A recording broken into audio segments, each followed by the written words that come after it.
दोस्तों, corona virus का प्रकोप थमने का नाम नहीं ले रहा।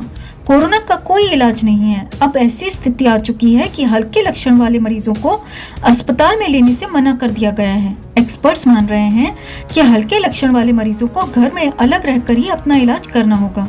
अगर लक्षण ज्यादा गंभीर हो जाते हैं तो ही उन्हें अस्पताल जाना चाहिए। हम आपको बता रहे हैं कि घर में रहकर ही आप कोरोना वायरस का इलाज कैसे कर सकते हैं। बुखार, लगातार खांसी होना, सांस की तकलीफ और सांस लेने में कठिनाई, थकान, सिर दर्द, गले में खराश और दर्द होना आदि शामिल हैं। अगर आपको ये लक्षण महसूस होते हैं तो आपको सतर्क हो जाना चाहिए। दोस्तों, यदि आप बुखार या एक नई लगातार खांसी का अनुभव करते हैं तो आपको तुरंत स्वयं को अलग कर देना चाहिए। एक्सपर्ट्स मानते हैं कि हल्की बीमारी का अनुभव करने वाले लोगों को चिकित्सा की आवश्यकता नहीं होती है। वो घर में अलग रहकर कुछ उपायों के जरिए खुद का इलाज कर सकते हैं। तरल पदार्थ का खूब सेवन करें, पर्याप्त पानी पिएं ताकि आपका पेशाब पीला और साफ रंग का हो। शराब से बचें क्योंकि यह आपको अधिक निर्जलित बना देगा। खूब आराम करें। अगर आपको कोरोना वायरस के कोई भी लक्षण हैं और आप अस्वस्थ हैं तो किसी भी कड़ी गतिविधि से बचने के लिए आपको घर पर खुद को अलग करना चाहिए। अपने कुछ लक्षणों के इलाज के लिए ओवर द काउंटर दवाओं का उपयोग कर सकते हैं। वर्तमान में कोरोना वायरस का कोई इलाज नहीं है या इसका कोई टीका भी नहीं है। उपचार का उद्देश्य लक्षणों को प्रतिबंधित करना और कम करना है जब तक आप ठीक नहीं हो जाते। अधिकांश लगभग 80% लोगों को हल्का संक्रमण होता है जिसका इलाज घर पर किया जा सकता है। इस मामले में आपको कम से कम 1 सप्ताह के लिए खुद को अलग कर लेना चाहिए जब तक आप स्वस्थ महसूस नहीं करते। कोरोना के 5 लोगों में से 1 को अस्पताल में देखभाल की आवश्यकता होती है। लगभग 15% मामलों में श्वसन संक्रमण के लक्षणों में मदद करने के लिए ऑक्सीजन की आवश्यकता होती है। गंभीर लक्षणों वाले 5% लोगों को वेंटिलेशन की आवश्यकता होती है। अधिकांश वायरल संक्रमणों के लिए, जिनमें फ्लू और सामान्य सर्दी शामिल हैं, पैरासीटामोल और नॉन स्टेरॉइड एंटी इंफ्लेमेटरी दवाएं जैसे आइब्रुपेन दी जाती हैं।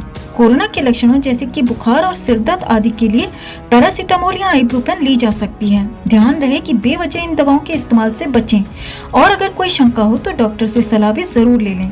अगर आपके घर में एंटीबायोटिक्स दवाएं पड़ी हैं तो उन्हें कोरोना वायरस के इलाज के लिए कतई इस्तेमाल न करें। ये एक वायरस है और एंटीबायोटिक दवाओं से इसमें सुधार नहीं होगा। दोस्तों, आपको कभी भी एंटीबायोटिक नहीं लेना चाहिए जो एक निश्चित स्थिति के लिए निर्धारित नहीं किया गया है। कोरोना से निपटने के लिए कई आयुर्वेदिक और घरेलू उपचारों को भी असरदार माना जा रहा है। आयुष मंत्रालय ने भी हल्दी, अदरक, लहसुन और दालचीनी जैसी करीब 10 चीजों को कारगर बताया है। आप इन चीजों को काढ़ा बनाकर पी सकते हैं। इसके अलावा रोजाना गर्म पानी पीना और हल्की फुल्की एक्सरसाइज करने पर भी जोर दिया गया है ताकि इम्यूनिटी सिस्टम को बढ़ाया जा सके। यदि आपकी बीमारी बिगड़ रही है या 7 दिनों के बाद भी आपके लक्षणों में सुधार नहीं हुआ है तो आपको जल्द से जल्द चिकित्सा की तलाश करनी चाहिए। अगर आपके लक्षण गंभीर हैं तो आपको तुरंत अस्पताल जाना चाहिए और कोरोना की जांच करानी चाहिए। उदाहरण के लिए, आप घर पर अपने लक्षणों का सामना नहीं कर पा रहे हैं, आपकी हालत खराब होती जा रही है, आपको अभी भी बुखार है, आमतौर पर अस्वस्थ महसूस कर रहे हैं या 1 सप्ताह के बाद भी अन्य लक्षण हैं, आप रोजमर्रा के काम करने में असमर्थ हैं, तो अब और इंतजार करने के बजाय डॉक्टर के पास जाकर टेस्ट का आग्रह करें। वैसे हम दिल से प्रार्थना करते हैं कि आप सब स्वस्थ रहें, कोरोना से सुरक्षित रहें और किसी को इन अस्पतालों के धक्के न खाने पड़े। उसके लिए आपकी अपनी सावधानी बहुत जरूरी है। दोस्तों, याद रखिए, लॉकडाउन से छुट्टी मिली है, कोरोना से नहीं। अपनी सतर्कता बनाए रखें। हमारे साथ बने रहने के लिए आप सभी का तहे दिल से धन्यवाद, क्योंकि आप हैं तो हम हैं।